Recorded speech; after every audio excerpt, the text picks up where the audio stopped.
I really don't want you at the wedding. I don't want to associate with someone like you who'd resort to illegal means just to be popular with the opposite sex. I wish he'd cut ties with you. You're not fit to be his sister. What are you talking about?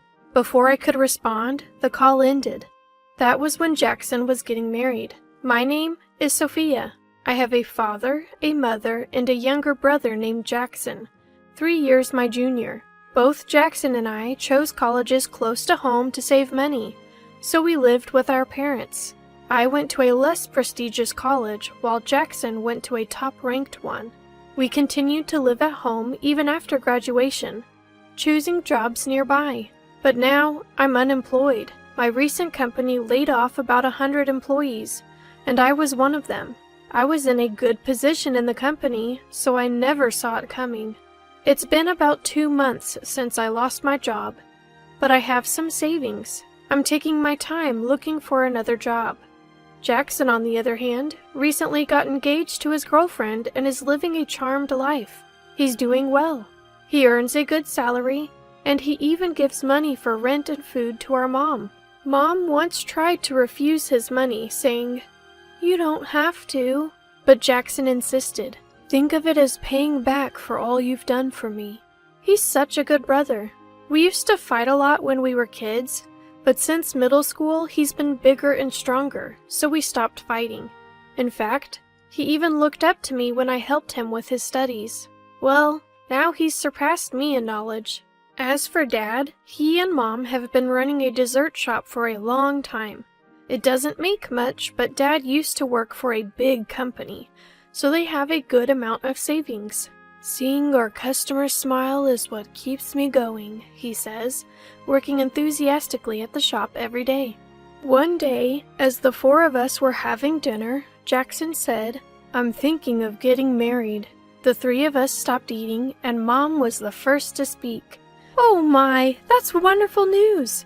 When can we expect a grandchild?" "Don't rush things, Mom, and remember, I get to hold the baby first. No objections allowed." Both were clearly thrilled. I was happy for Jackson's happiness too. A few months later, as the wedding preparations were in full swing, my phone rang. It was an unfamiliar number. I answered. "Hello? Is this the sister-in-law? I'm Lily, the one getting married to Jackson. Nice to meet you." Apparently, Jackson asked for my number and called me. I had seen her picture before, and she was stunning. I wondered where they met. "Nice to meet you. I'm Sophia, Jackson's sister. What can I do for you?" "I really don't want you at the wedding. Someone with your low education, willing to use illegal means to be popular with the opposite sex? I don't want to associate with you. I wish he'd cut ties with you. You're not fit to be his sister," she responded cryptically. "What do you mean by that?" Before I could answer, she hung up. What was that all about? Did I do something wrong? I pondered for about an hour but couldn't think of anything. And why would I? I had never met her before. Yet, she called out of the blue with such a strange request. Isn't it normal for all family members to attend a wedding? Or is this some new wedding trend I'm unaware of? I decided to wait for Jackson to return home and ask him about it. But Jackson didn't come home that day. Apparently, he had decided to live with his fiancée before the wedding to ensure a smooth start to their married life. When I told Mom about what Lily had said, both she and Dad were furious. "What is she thinking? A wedding without family? That's ridiculous." "Absolutely." I wasn't angry at the time. I wondered if I had unknowingly done something, or if Lily had been fed false information about me. But my parents' anger didn't subside, and they decided that none of our relatives would attend the wedding. So it seems that no one will go to Jackson's side. According to Jackson, Lily's family members all graduated from top-ranked universities and held prestigious jobs. She felt embarrassed that her fiancé's sister, me, didn't have a stable job and attended a lower-ranked college. Dad was livid. Discriminating based on education? Ridiculous! Jackson apologized to me later, but we never discussed that topic again. When I told Jackson everything Lily had said, he was shocked. What? What does she mean by illegal means? Sis, you didn't do anything like that, right? It seemed Jackson was hearing this for the first time. When I denied it, Jackson said he'd talked to Lily. A few days later, Jackson called. It seems that the truth has been revealed. Apparently, Lily had been suspicious because of the drastic difference between my high school and college photos. That should be it. I was quite chubby in high school. However, after entering university, I realized that I would no longer be popular. So I went on a strict diet and dropped my weight from 220 pounds to 150 pounds. But Lily couldn't believe it. She struggles to lose just 2 pounds, so she believes I must have used illegal means to drop 70 pounds? Given my lower education, she thinks it's plausible. Jackson tried to convince her. She just worked hard on her diet. But Lily wouldn't listen. Even worse, both Lily's father and mother believed her and insisted I shouldn't attend the wedding. I was so taken aback by this that I was at a loss for words. I decided, with my parents' agreement, not to attend the wedding. A few days later, Lily called again. "Sister-in-law, you're the worst! Because of what you told me, we were humiliated." "What? I didn't do anything. I just chose not to attend. I just didn't attend the wedding." The next day, Jackson called to apologize for Lily's behavior. "You let Lily walk all over you," I warned. Jackson replied, "I'm sorry, but I can't stand up to her." Apparently, one of Lily's relatives is a major client of Jackson's company. His career and future promotions hinge on staying in this person's good graces. If he upsets them, the business deal could be canceled, and Jackson could lose his job. I was more concerned about Jackson's situation and told him not to worry about it. A week later, Lily called again. I really didn't want to talk to her. "Sister-in-law, you're unemployed, but you have a lot of savings, right? If I get pregnant, we want to live on the second floor. Could you move out? It'd be better for our baby." I don't want to say this, but being around someone who'd resort to such means to gain popularity is bad for the child's upbringing. Indeed, my parents live on the first floor and I have a room on the second. She wanted to use my room for their unborn child. Without hesitation, I declined. "That's not possible. Goodbye." And I hung up. Although I haven't found a new job yet, I've been making money through Forex trading using my savings, and I contribute more to the household expenses than Jackson does. I was content living with my parents, and I had no plans to marry anytime soon. But I was worried that refusing Lily might affect Jackson's career. The next day, Dad was furious. "Why did you refuse to live with them? It's just living together. I always dreamed of living with my grandchild. Are you trying to take that dream away from me?" Dad's face is red and angry. I explained everything Lily had said. Dad calmed down. "So, they want to kick you out and take over the second floor because you're bad for the baby's upbringing? Unbelievable.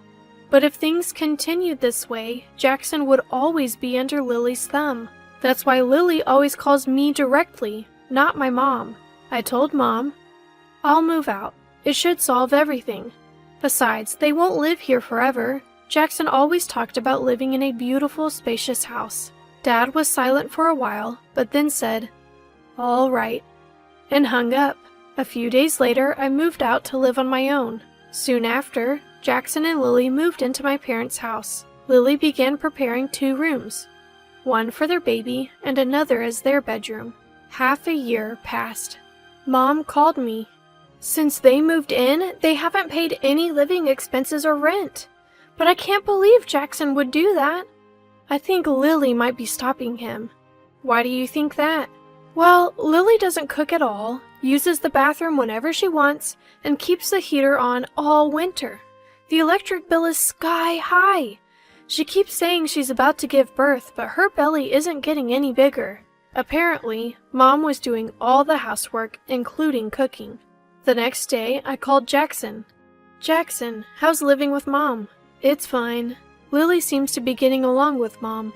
I'm hardly home, but the laundry's always done and the room's clean. Make sure you thank Mom, okay? Thank her? She's doing everything. Laundry, cooking, cleaning. And I heard you're not even paying living expenses or rent. You should at least cover that. What? Lily told me she's doing everything. I give the rent to Lily every week. Are you saying she's not doing anything? It seemed Jackson was clueless. A few days later, Jackson invited everyone for dinner at their place. Mom made lots of pizza, my favorite. It seemed Lily was helping, but Mom told me she was just doing it reluctantly because her relatives and parents were coming. The doorbell rang. It was Lily's parents. As we all sat down, Mom said, "I hope you enjoy the meal, even if it's nothing special. It all looks delicious, doesn't it, dear?" "Yes, it does." Lily's parents complimented the food, making Mom blush. Suddenly, Jackson raised his voice. "Before we start eating, can I say something?" He turned to Lily. "You haven't been paying the rent I gave you to give Mom, have you? And what exactly have you been helping Mom with?" "What? Money? What are you talking about?" Lily looked panicked, glancing at everyone. "You told my sister to leave, didn't you? So we could move in. What were you thinking?" I always thought Jackson was quiet and focused on his career, but this was different. He seemed serious. Lily, flustered, said, "It's your family home. Why should we pay rent? It's not even a mansion. And I do the cleaning. The one actually cleaning is my mom. And where did the rent money I gave you go? Not just the rent, you didn't give her the living expenses either. What did you spend that money on?" Turns out, Lily had been enjoying fancy French restaurants with that money. And she'd been treating her friends, too. Lily's parents both turned red and apologized. They didn't know the real reason I didn't attend the wedding or why Lily was so keen on moving in. "It's our fault for raising such a daughter. We're truly sorry." Then Jackson turned to Lily's mother and father. "I'm considering a divorce. Please think about it." Lily burst into tears. Lily's mother pleaded, "Please don't do that, I beg you," and deeply apologized to Jackson. My parents and I were shocked and looked at Jackson. But Jackson didn't stop. He turned to me and said, "Sis, I'm truly sorry. We'll move out, so please come back here. I've been weak and let things slide, but I realize I was wrong. I'm so sorry." Jackson said this with tears in his eyes. "You don't need to apologize. It's not your fault. But are you serious about the divorce?" Jackson, with a serious look, replied, "I am. Marrying her was a mistake from the start. She was overly concerned about educational backgrounds and even told you not to come to our wedding. She lied about expecting a baby, kicked you out to live in our family home, and pocketed the rent. Shame on her." Jackson shouted at Lily. Lily cried even louder. The food had gone cold. What a waste. "We'll take our daughter and leave now." With her head down, Lily left with her parents. Lily's father pleaded with Jackson to reconsider, but Jackson firmly refused. In the end, Jackson divorced the following week. I could have moved back to my family home as Jackson suggested, but I didn't. Living alone had its perks. Instead, I urged Jackson to return, and he did. Fortunately, Jackson's career wasn't affected. In fact, he was asked to keep the matter private to avoid family embarrassment. 6 months later, Jackson left his job to start a new business using his expertise. "I'll turn our family's dessert shop into a top-tier company." He was enthusiastic, but Dad seemed a bit puzzled, saying, "It's fine the way it is now." As for me, I found a new job and a boyfriend. I plan to introduce him to my parents and Jackson soon. He's quite nervous. While marriage is still a ways off, I vowed to myself never to become a wife like Lily.